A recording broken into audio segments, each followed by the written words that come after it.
भारत में शासन का स्वरूप क्या है? तो भारत में जो शासन का स्वरूप है लोगों का तंत्र है। एक हमारा भारत इसी लोकतांत्रिक है और जनता के द्वारा शासन। ये अब्राहम लिंकन की परिभाषा है, बहुत इम्पोर्टेंट है, ये भी इम्पोर्टेंट है लोग, क्योंकि अब्राहम लिंकन की परिभाषा जनता के द्वारा जनता के लिए शासन। बोलो हमारे साथ, शासन।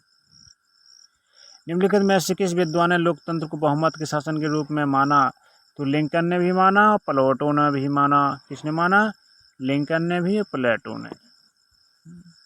नेहरू की समिति रिपोर्ट कब प्रस्तुत की गई? तो नेहरू की समिति रिपोर्ट कब प्रस्तुत? नेहरू फॉर 19, समिति में 26 है, तो ऐसे हम रट सकते हैं। 1926 नहीं, 28 है। नेहरू समिति रिपोर्ट, तो नेहरू फॉर 19 रिपोर्ट 8 किसमें? इसमें, इसलिए ये हो जाएगा। नेहरू समिति में कुल कितने सदस्य थे? तो 9 थे। वर्ष 1931 में कांग्रेस का अधिवेशन कहाँ हुआ था? तो ये कराची में हुआ था। कहाँ था? रांची, कराची। 1931 में कांग्रेस फौज कराची, बस सीधी ट्रैक। निम्न में से कराची अधिवेशन में पारित प्रस्ताव नहीं है, तो उपाधियों का वितरण नहीं हुआ। तो उपाधियों का थोड़ी ना वितरण होगा, ये तो किसी लड़ाई उड़ाई की भी समझौता किया जाता है, अधिवेशन पारित किया जाता है। हरिजन नामक पत्र किससे संबंधित है? तो महात्मा गांधी से तो ये आया था। द ओनली नाम लेखक किस महान नेता हैं? ये निकाला था, ये महात्मा गांधी ने निकाला था। संविधान सभा के लिए चुनाव कब कराए गए? चुनाव पर 4/6, चुनाव फिर 4/6। संविधान सभा के प्रारूप समिति के अध्यक्ष कौन थे? तो संविधान के थे। तो भाई साहब अम्बेडकर कह रहे हैं बिना पढ़े वाला क्वेश्चन है। तो किस राज्य की कृषि में पशुपालन को आधुनिक प्रणाली अपनाकर सुव्यवस्थित करने के समय खंड को सम्मिलित किया गया? तो वह थे ठाकुर दास भार्गव। किसने राज्य कृषि पशुपालन? ठाकुर दास भार्गव थी। निम्नलिखित में से लोकतंत्र का कौन सा प्रकार नहीं है? तो परोक्ष प्रतिनिधि है। परोक्ष मतलब पीछे का प्रतिनिधि। निम्नलिखित में कौन सा लोकतंत्र का गुण नहीं है? तो राजनीतिक दलों में स्पर्धा। ये कौन सा लोकतंत्र का गुण नहीं? लोगों का तंत्र होता है जो सबका कल्याण हो, जनता के लिए, जनता के द्वारा, जनता के लिए शासन, जनता का। ये राजनीतिक दल से संबंधित है ही नहीं है। बाद में पंचायत राज व्यवस्था में कौन सी व्यवस्था लागू है? तो त्रिस्तरीय व्यवस्था लागू है। त्रिस्तरीय मतलब संसद होता है जिसमें नरेंद्र मोदी होता है, और राज्य स्तर पर होती है और ग्राम स्तर पर होती है पंचायत। 3 व्यवस्था हो गई। ग्राम पंचायत का कार्यकाल कुल कितने साल का होता है? तो ये 5 साल का होता है। निम्नलिखित में से कौन सा 73वें संशोधन से संबंधित है? तो ग्राम पंचायत 73वें संशोधन से संबंधित है। ग्राम पंचायत का अध्यक्ष कौन होता है? तो प्रधान जी होते हैं, ग्राम प्रधान। राजनीतिक दलों का दोष के तहत ये सभी दोष राजनीतिक दलों के। भूमि स्वामित्व के विभाजन के लिए किस शब्द का प्रयोग किया जाता है? तो किसका प्रयोग किया जाता है? कृषि संरचना। क्योंकि भूमि स्वामी होगा, जो किसान का बंटवारा कहाँ होगा? कृषि संरचना का ही तो विभाजन होगा, कायगा होगा। वर्ष में कुछ मजदूरों के पास जब कार्य नहीं होता तो उसे क्या कहते हैं? तो बेरोजगारी कहते हैं। रोजगारी नहीं होता है। ग्रामीण समुदाय की विशेषता है तो कृषि पर आधारित होती है, खेती पर आधारित होता है गाँव हमारा। स्वतंत्र भारत में भूमि सुधार के अंतर्गत किया जाता है तो सभी जनदायी उन्मूलन, पट्टेदारी का उन्मूलन, हटबंदी का अधिनियम, ये सभी किए जाते हैं। हरित क्रांति के शुभारंभ में किसका योगदान नहीं रहा? तो जैविक खाद का योगदान नहीं रहा, क्योंकि यहाँ रासायनिक खाद डाली जा रही है।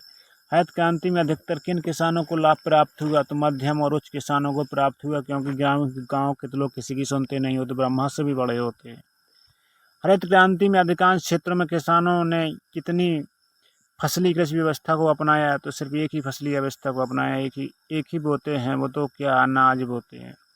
किसने प्रवासी मजदूरों को घुमक्कड़ मजदूर कहा है? तो ये जॉन ब्रेमन ने कहा है। किसने कहा? जॉन ब्रेमन ने कहा घुमक्कड़ मजदूर, मजदूरों को घुमक्कड़, क्योंकि ये घूम घूम कर अपना काम करते रहते हैं। समता कृषि के अंतर्गत कृषकों ने किसके लिए उत्पादन किया? तो ये बहुराष्ट्रीय कंपनी के लिए उत्पादन किया। बहुराष्ट्रीय कंपनी। कौन सा योजनाएं किसानों के लिए एकीकृत सहायता के मार्ग को खोलती हैं?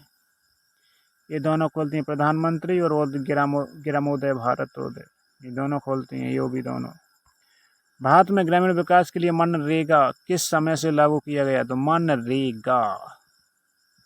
मनरेगा 2 फरवरी 2006 में 2 फरवरी। मनरेगा जो मन है रंगा है, 2 फरवरी को मन रंगा होता है, यानी होली मनाई जाती है 2 फरवरी को। औद्योगिक क्रांति सर्वप्रथम कहाँ हुई? तो इंग्लैंड में हुई। कहाँ हुई? इंग्लैंड में। निम्नलिखित विद्वानों में से किसका संबंधित औद्योगिक उत्पादन संकल्पना से है? तो Karl Marx, Max Weber, Emile. Durkheim, सभी का संबंध है।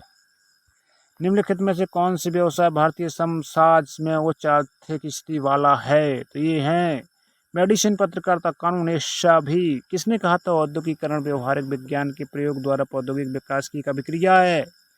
तो फेयरचाइल्ड। फेयरचाइल्ड का क्या मतलब होता है? गोरा बच्चा। तो ये गोरे बच्चे तो ज्यादा उद्योग लगाते थे ना, यानी अंग्रेज ज्यादा उद्योग लगाते थे। निर्जीव ऊर्जा में सम्मिलित है, जिसमें जीवन नहीं पाया जाता, तो इस सभी में जीवन नहीं पाया जाता। निम्नलिखित में से कौन सा औद्योगिकरण का प्रमुख उद्देश्य है? तो गरीबी उपशमन, गरीबी का उन्मूलन, विश्वास की समाप्ति, दैत्यता की समाप्ति, ये सभी समाप्ति है। भारत के प्रथम आधुनिकीकरण उद्योग कौन से नहीं थे? तो टेक्सटाइल उद्योग नहीं था आधुनिक उद्योग। निम्नलिखित में से किस वर्ष उदारीकरण की नीति को अपना गया? उधारी होगी एक की 9 दिन देने नहीं आएंगे, फिर भी देने आएंगे तो एक ही देने आएंगे। 1998 1991। कोका कोला का विज्ञापन बजट लगभग कितना है? कोका कोला पीने वाला 400 करोड़ का, यानी 40 रुपए की कोका कोला लाओ और 400 करोड़ की इनाम पाओ। ये 400 करोड़।